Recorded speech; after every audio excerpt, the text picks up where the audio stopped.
Les membres de l'Ordre du Phénix leur viennent en aide et se battent contre les Mange-Morts. Mais pendant la bataille... Hey, bienvenue sur cette vidéo et merci d'avoir cliqué. Si elle te plaît, n'hésite surtout pas à t'abonner et à mettre des pouces bleus. Je te retiens pas plus longtemps, je te laisse avec la suite de la vidéo. Bonne vidéo!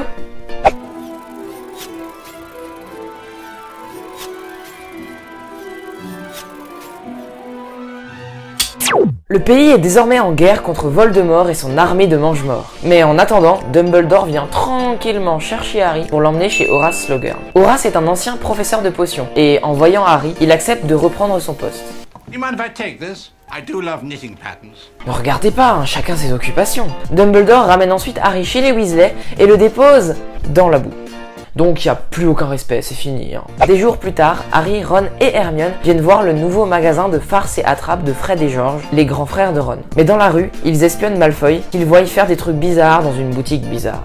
Donc, tout ce qu'il y a de plus normal. Pendant l'année, pour tous ses cours de potions, Harry hérite du livre d'un ancien élève qui a modifié certaines recettes du livre. Un certain prince de sang mêlé. Grâce à ça, Harry remporte un concours de potions en classe et gagne une fiole de Félix Felicis. Une potion qui donne de la chance. Comme la youtubeuse. Mais il se débarrasse du livre en fin d'année. Après un match de Quidditch pendant lequel il a été très bon, Ron sort désormais avec Lavande Brown. Et Hermione est très jalouse. Harry, lui, est désormais en couple avec Ginny, la petite sœur de Ron. Cette année, Harry a également des cours particuliers avec Dumbledore, durant lesquels il visionne puis analyse des souvenirs qu'ils ont réussi à récolter et qui parlent du passé de Voldemort. Un jour, Harry se décide et il boit la fiole de Félix Felicis. Et grâce à la chance que la potion lui procure, plus tard dans la journée, Horace lui donne un souvenir qui parle de Lord Voldemort. Ah, et pour ceux qui se demandent, c'est comme ça qu'on retire un souvenir de son esprit. À son prochain rendez-vous avec Dumbledore, Harry regarde ce souvenir dans lequel Voldemort jeune demande à Horace, qui est alors son professeur de potions, ce qu'est un Horcrux. Horace lui explique donc que c'est de la magie noire, et que cela consiste à mettre une partie de son âme dans un objet ou bien dans un autre être. Ce qui a pour but de rapprocher de l'immortalité. Et là vous allez me demander, mais dis donc Jamie,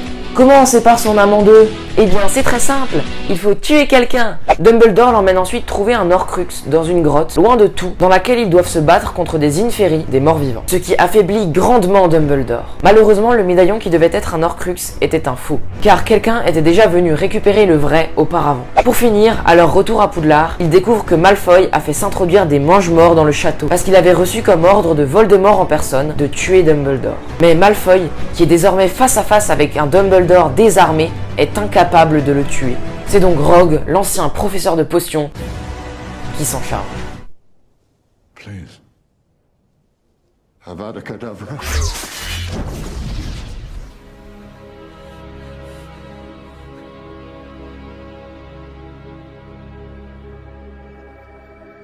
Les Mange-Morts partent ensuite et Harry retourne pour la dernière fois chez les Dursley pour les grandes vacances. Merci beaucoup d'avoir regardé cette vidéo. Si elle t'a plu, comme dit au début, tu peux t'abonner et laisser un pouce bleu, ça me ferait vraiment plaisir. Sinon, tu peux aller voir toutes les autres vidéos dispo sur la chaîne. Et nous, on se dit à la semaine prochaine pour la vidéo Harry Potter et les reliques de la mort partie 1 en 10 images. Allez, coupez!